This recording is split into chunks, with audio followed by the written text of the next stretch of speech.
Hello hello చెప్పండి, ఎక్కడి నుంచి మాట్లాడుతున్నారు, ఏం చెప్పాలనుకుంటున్నారు? నమస్కారం మేడం. నేను కొడంగల్ కాన్స్టిట్యున్సీ మద్దూరు మండల్ నందిపాడు విలేజ్ నుంచి మాట్లాడుతున్నాను మీ మేడం. ప్రియమైన ముఖ్యమంత్రి ఇలాకా చెప్పుర్రి.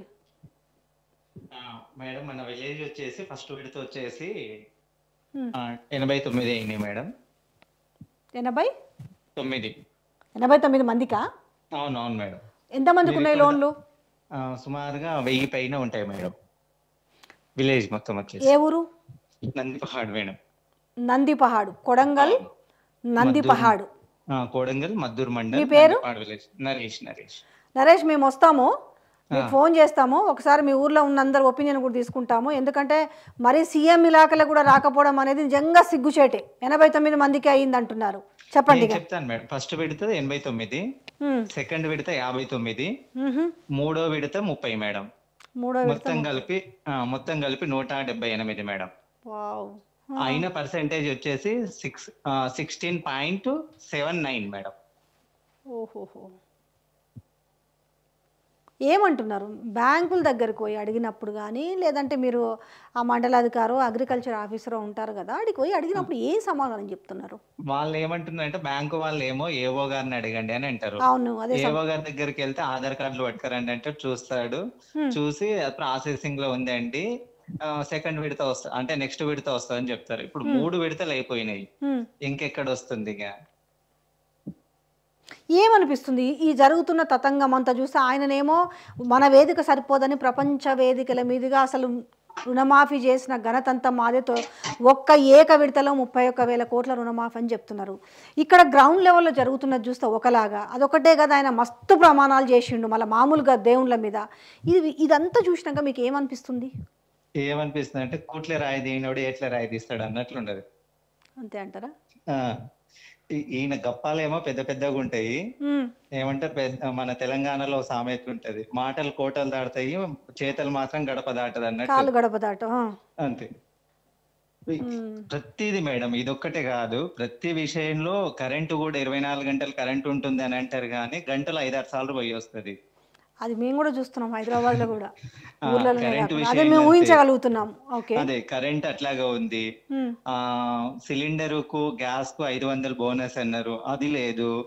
జీరో కరెంటు బిల్లు కూడా నందిపాడులో 350 కనెక్షన్లు ఉంటాయి. 350 కనెక్షన్లో సర్వీస్లలో 170 మాత్రమే వచ్చినాయి. మరి మిగతా వాళ్ళకు జీరో బిల్ లేదని అంటే మీరు ఎంపీడీఓ గారితో అనుకోండి, అప్లికేషన్ పెట్టుకోండి అని. ఇది ఇప్పుడు జీరో బిల్లుకు 350 బిల్లులకు గాను 170 బిల్లులు జీరో వస్తుంది. మిగతా మళ్ళీ కడుతున్నారు, బిల్లులు కలెక్ట్ చేస్తున్నారు. అడిగినప్పుడు ఏమంటున్నారు మరి? కొంతమంది వాళ్ళు ఆ లైన్ మ్యాన్ ఏమంటున్నాడు అని అంటే, మాకు అక్కడ నుంచి వచ్చింది, మీరు ఇంకా కాలేదు, మీరు కట్టాల్సిందని చెప్తాడు. అంటే అన్ని అట్లనే ఉన్నాయి పరిస్థితి అంటున్నారు. ఇచ్చినామని మేము గొప్పగా చెప్తున్నాం, మేము 4 ఇచ్చినామని గొప్పగా చెప్పేవి 4 కూడా ఇదే పరిస్థితి అంటారా? అంతే, వాస్తవం అండి. 4 కాదు, ఈయన ఏది బస్సు తప్ప ఏది కాలేదు, ఆ బస్సు కూడా ఫెయిలరు. ఆ బస్సుని ఓర్చుకోలేకపోతున్నారంట. బస్సులో ఆడవాళ్ళు జర్నీ లేకపోతుంటే ఓర్చుకోలేకపోతున్నారట. మరి కాంగ్రెస్ వాళ్ళకే ఓర్వలేకపోతుంది, ఇంకా మిగతా వాళ్ళకి ఎవరికి కాదు మేడం.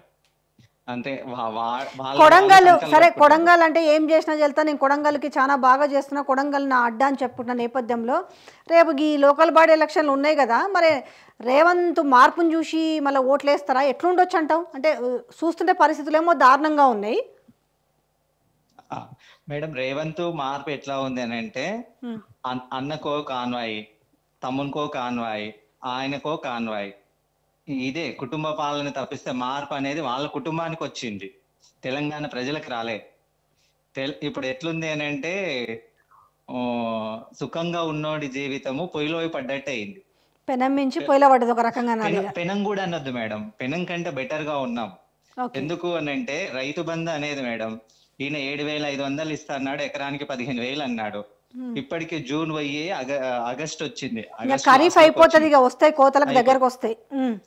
ఏంది మేడం అని అంటే, ఈయన చెయ్యకుండా ఏవో కమిటీలని అని కాలయాపన చేసి జనాలను మభ్య పెట్టాలని చూస్తుండు. Diversion politics. అంటే ఏంటి, ఈయన 6 గ్యారెంటీలు కాదు, 6 గారెడీలని ఎందుకు అంటున్నాను మేడం అని అంటే, మనని అంటే లేనిది ఉన్నట్టు చూయించేవాడు మెజిషియన్, ఈయన కూడా లేనిది ఉన్నట్టు చూయిస్తున్నాడు. అసలు ఈయనకు పాలన కాదు. ఇందాక ఉదయం ఒక న్యూస్ లో చూశాను, మా రేవంత్ గారి మానసిక పరిస్థితి బాగాలేదని. అంటే రేవంత్ గారి మానస్థితి పరిస్థితి బాగలేదు, మరి దాంతో పాటు పాలనకు కూడా రోగం వచ్చింది అన్నట్టు. అంటే పాలన ఒక సరి అయిన స్థితిలో వెళ్ళడం లేదు. ఏ దాన్ని తీసుకోండి, మీరు హెల్త్ తీసుకోండి, ఎడ్యుకేషన్ తీసుకోండి, రవాణా తీసుకోండి, ఇంకా ఏదన్నా తీసుకోండి, ఏది బాగాలేదు. వాళ్ళ అన్నలు వాళ్ళ తమ్ముళ్ళు కమిషన్లు, ఆయన దందాలు చూసుకుంటుండే తప్పిస్తే గానీ పాలన మీద ఎక్కడ కూడా ఆయనకు చిత్తశుద్ధి లేదు. ఏదైతే ఏదో రకంగా వాళ్ళ కుటుంబానికి మార్పు వచ్చింది అంతే, వాళ్ళ కుటుంబానికి మార్పు వచ్చింది, వాళ్ళకు మార్పు వచ్చింది తప్పిస్తే గానీ తెలంగాణకు మార్పు అనేది రాలేదు. మనం అదో పాతాళానికి వెళ్ళిపోతున్నాము. మళ్ళీ ఈ తెలంగాణ ఈ రోజు ఈ స్థితిలో ఉండడానికి ముఖ్య కారణం కాంగ్రెసే. తెలంగాణ మళ్ళీ ఇంకా దిగజారుడు దానికి కూడా కానీ ఒక రకంగా భయంగానే ఓటేసిరు. ఎందుకంటే కాంగ్రెస్ పాలన చూసిరు, కరెంట్ ముఖ్యమైన కష్టాలు మనకు ఊహ తెలిసినంత వరకు కూడా కరెంటుని చూసినాము, నీళ్ళ కష్టాలు ఈ రెండైతే బరాబర్ చూసినాము. కానీ ఎందుకో ఏమన్నా ఇంకా మంచిగా ఉంటుందేమో అనండి. ఎందుకంటే 6 గ్యారంటీలు ఊరించారు కదా, 6లో ఎందుకంటే పాపం ఆడలకు 2500 ఇస్తా అని చెప్పి, పెన్షన్లు 4000 2000 నుంచి 4000 చేస్తానంటే, దివ్యాంగులకు 6000 ఇస్తా అని చెప్పి, తులం బంగారం ఇస్తా అని చెప్పి, అంటే కొంచెం ఏంటి భారీగా ఊహించి నిజంగా ఇస్తారేమో అనుకున్నారు. కానీ తీరా చూస్తే మొత్తానికి ఏమంటున్నాడు మేడం అంటే, మనకు ఊహల్లో లోకంలో చూయించిండు, ఈ రోజు కూడా ఊహా లోకంలో ఉన్నాము. సక్సెస్ అయ్యిండు ఆ విషయంలో భారీగా. సక్సెస్ అయ్యిండు ఆయన, సక్సెస్ అయ్యిండు కానీ ఆయన ఫెయిల్యూర్ కూడా దగ్గరలోనే చూస్తాడు మేడం. ఎందుకు అని అంటే జనాలు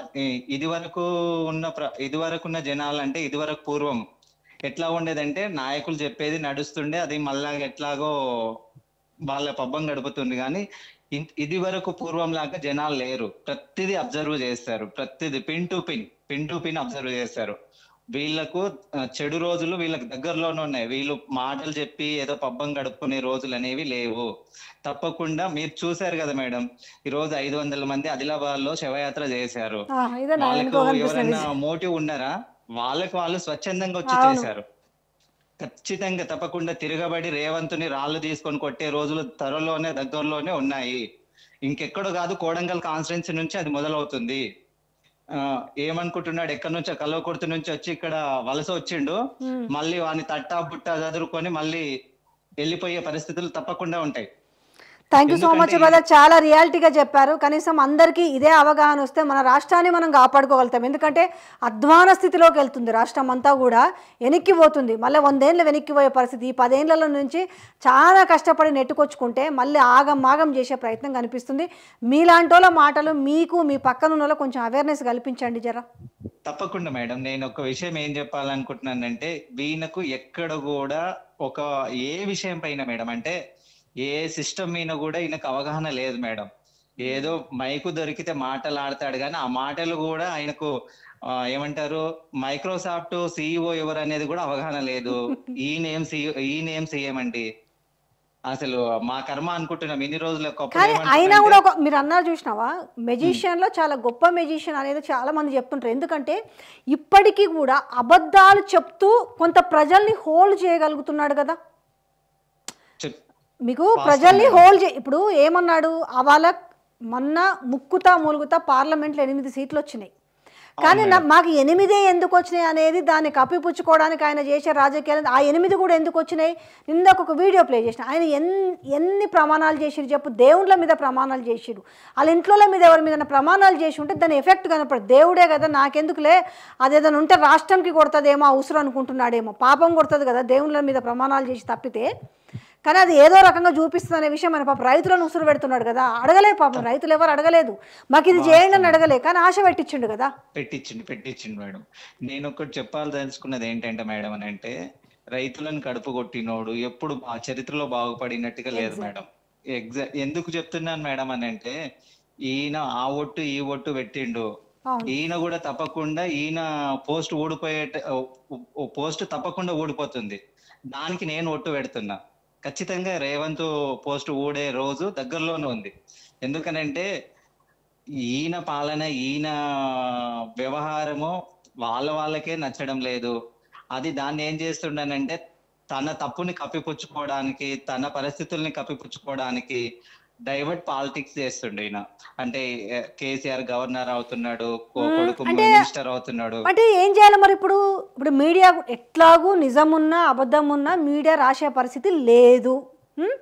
ఇప్పుడు దాన్ని ఏం చేసిండు? పోయి ఢిల్లీలో కూర్చొని చిట్చాట్ చేసుకుంటూ ఇగో నేను పోయి ఇప్పుడు రాష్ట్రానికి కావాల్సింది ఎవరు విలీనం అవుతుందన్న సబ్జెక్టు పక్కన పెడదాం. అసలు రాష్ట్ర ప్రజలకు నువ్వు ఏమి హామీలు ఇచ్చినావు, ఏమి హామీలు చేయాలా? ఇప్పుడు ఆడ పోయి నువ్వు పేపర్లలో రాకుండా మీడియాలలో రాకుండా పోయేసి బీఆర్ఎస్ కాస్త దాంట్లో బీజేపీలో విలీనం అవుతుంది, వాళ్ళేమో వద్దురో నాయన మేము ఇది లేదు అనవసరంగా ఇదని వాళ్ళు చెప్తున్నారు. ఒక 10 ఏళ్ళ జనరల్గా లాజిక్గా ఆలోచిద్దాము. 20 ఏళ్ళ పార్టీ వేసుకుందాం, 20 సంవత్సరాల పైన అయింది, వాళ్ళు ఒక ఉద్యమంలో ఉన్నారు, కొట్లాడిండ్రు, ఏం చూసారు, అన్ని చూసినారు. ఇవాళ ఎందుకు అంత విలీనం చేసుకునే పరిస్థితి ఎందుకు వస్తుంది సామాన్య ప్రజలు ఆలోచిస్తున్నారు. సరే విలీనం చేస్తారా చేయరా అనేది కూడా అవుట్ ఆఫ్ ది బాక్స్ మనం మాట్లాడదాం, పక్కన పెడదాం రాజకీయంగా. నువ్వు ఎప్పుడు రాజకీయాలు చేసేటప్పుడు రాజకీయాలు చేస్తా, డెవలప్మెంట్ అభివృద్ధి చేసేటప్పుడు అభివృద్ధి ఏది, సంక్షేమం ఎక్కడ పోయింది, అభివృద్ధి ఎక్కడ పోయింది, అన్నీ అయిపోయినాయి కానీ మూసికి 1,50,000 కోట్లు అంటాడు.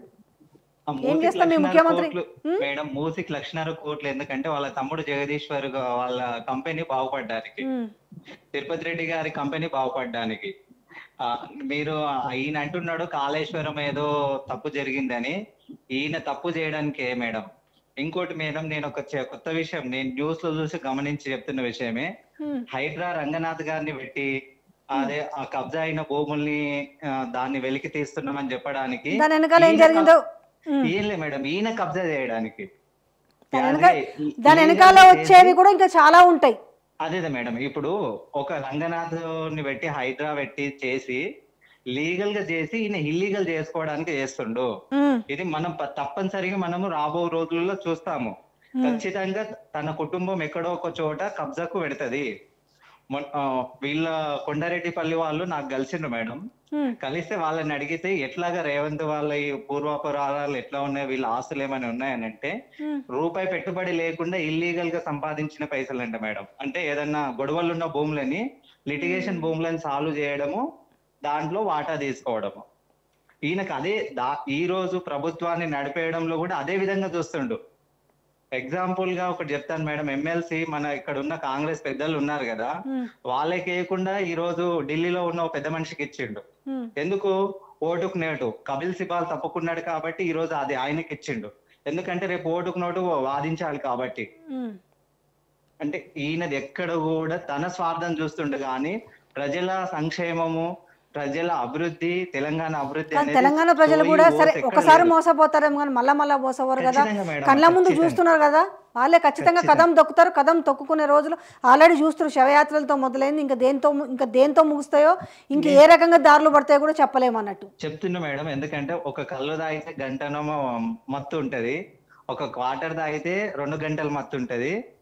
కానీ కేసీఆర్ అది రేవంత్ పాలన ఒక 8 నెలలు మత్తులో ఉన్నాము. ఈ మత్తు ఈ రోజు వదిలింది. ఈ రోజు నుంచి ఏమంటారు దబిడి దిబిడే. థ్యాంక్ యూ సో మచ్ అండి, మీ అభిప్రాయం తెలియజేసారు. ఒక్కసారి చూసుకోండి, ఏది కొడంగల్ వాసి ఆయన ఏం మాట్లాడిండో చాలా డెప్త్గా మాట్లాడిండ్రు.